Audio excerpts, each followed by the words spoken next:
I actually do. I do believe that if they trade LeBron James, and some of it has to do with how you trade LeBron James. If he asks to be traded, it's a little bit different.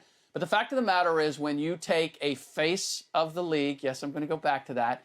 You take a face of the league and you move them or you disrespect them, whether it's karma or whether it's the message that you're sending to the rest of the league about how you treat a superstar, it's challenging to get other superstars to come to your franchise, because they're going to look at it and say, well, wait a minute.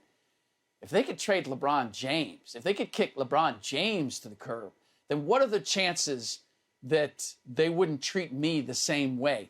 That matters in trying to rebuild a team. And obviously, if they're trading LeBron James or moving on from LeBron James, that's what they're doing.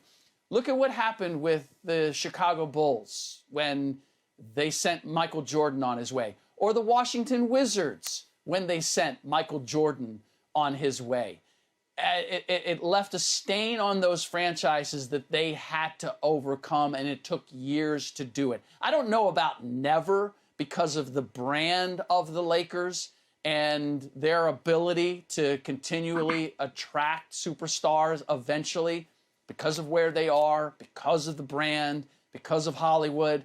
But would it put them in the doldrums for a long stretch, and could it potentially undermine them in a big way? Yes, without question.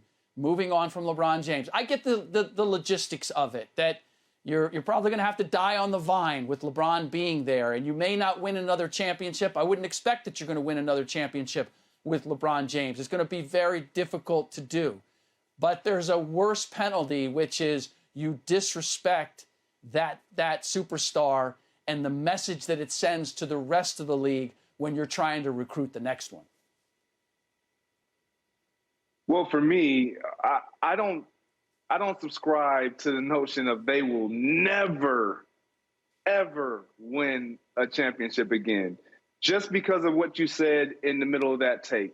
The brand of the Los Angeles Lakers is just so strong, they will attract talent.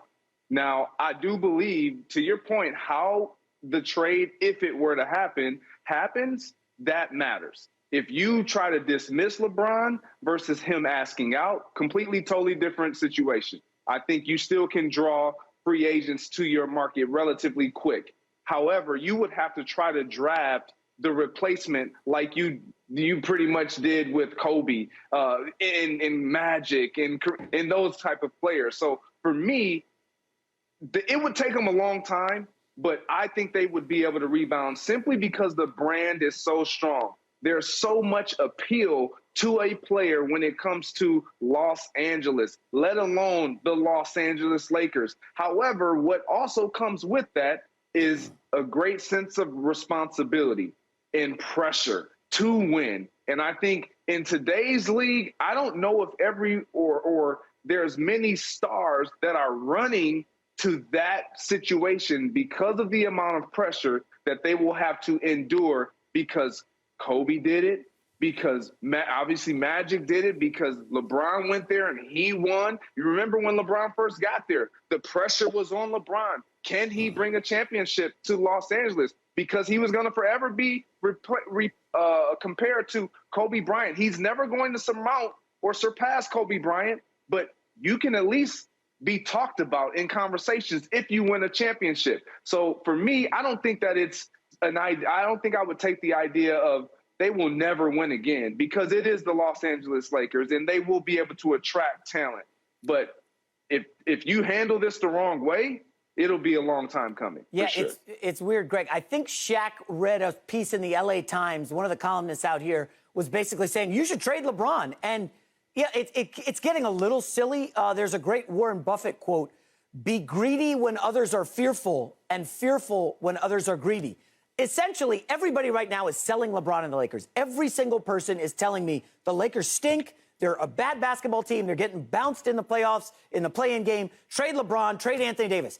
Every single person is saying this. Rick and Greg, you know that. Right now, that's the uniform thing in the NBA. LeBron and AD, it's done. Okay? When every single person is saying that, I think you need to look at the other side and say, well, let's pump the brakes. With LeBron and AD healthy, as I said yesterday, this team will always trot out two of the best three players in any playoff game or series. That's just the fact of the matter with a healthy LeBron and AD. So I wonder, 2 years ago, this team, when they won the championship in the bubble, Greg, they were the #1 defensive efficiency team in the league. Last year, they were, I think, 3rd in defensive efficiency. What happened is LeBron and the front office, I'll say both of them together, Pelinka and LeBron, they made some calculated mistakes. They said, our offense was bad last year. We need to dump some of the defense and build up the offense. And that was Russell Westbrook. And now you're kind of stuck in a mediocre team with one of your stars down. How do you fix that? Well, it ain't trading LeBron.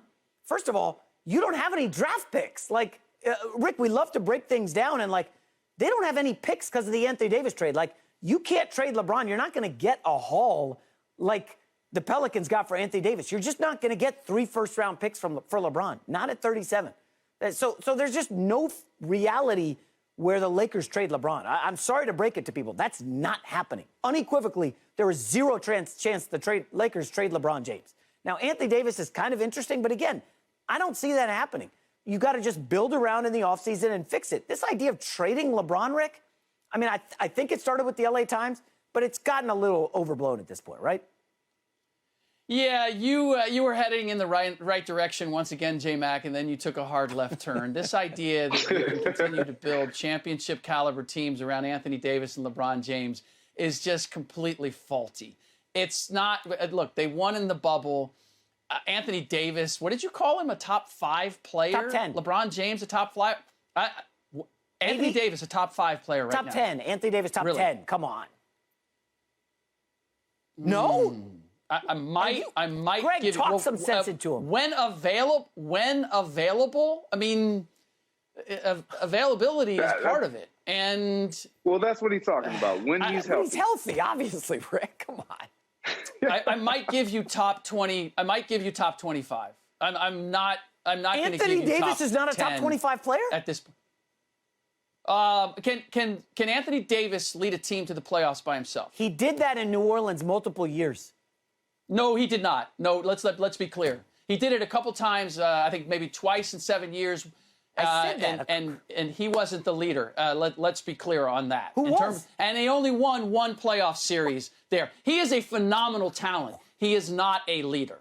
And he's never made good on that stupendous talent that he has, in part because of injury, in part because he simply doesn't have that leadership gene. He's not the driving force of a team. And LeBron James, at this point in his career, simply at 37, doesn't have that ability. That's what this was all supposed to be about. That's why they gave all those assets to the New Orleans Pelicans to get Anthony Davis, so that he could succeed LeBron James as the driving force of the LA Lakers.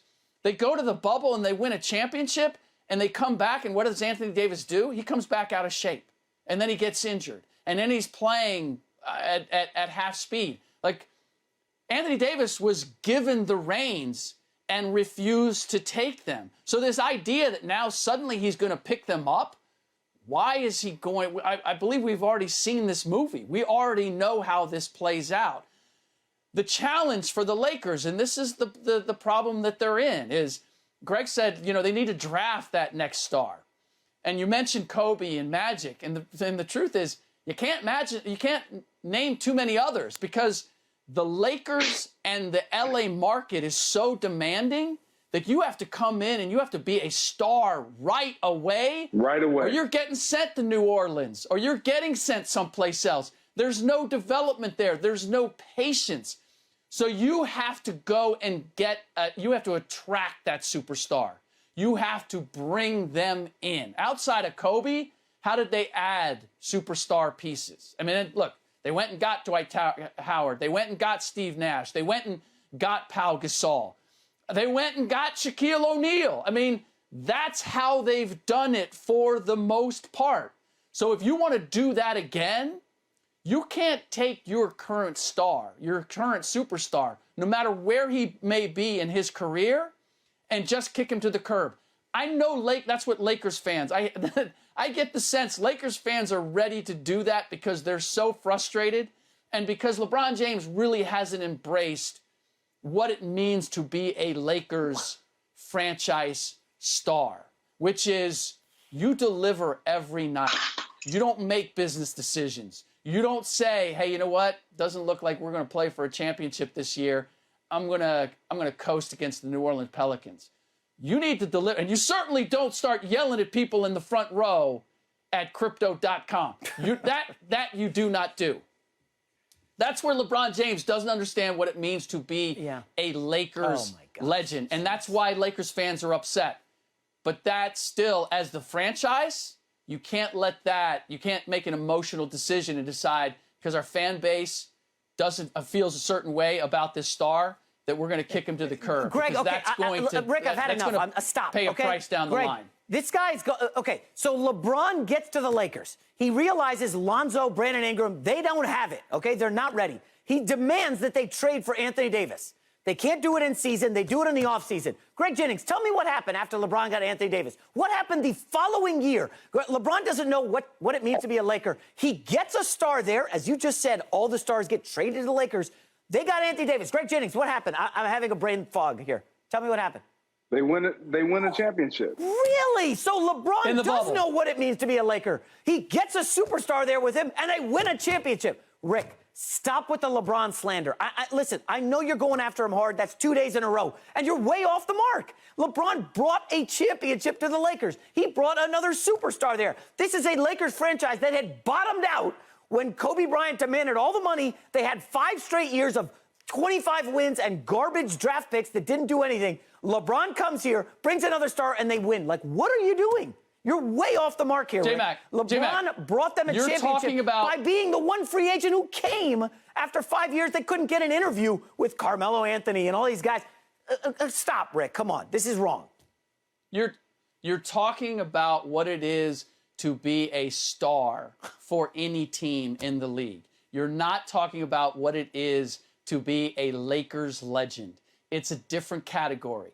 There is yes, you need to win championships. Yes, you need to attract other stars. But there's a lot more to it than that. It's it may be the only franchise in the league that has a legacy where you are compared not to other stars in the league. You're compared to the legacy of Kobe and Magic and Wilt and Shaq. So winning one ring in the bubble with 3 months off in a disrupted season, like, that's the baseline. That's the very least you do just so you're still in the conversation.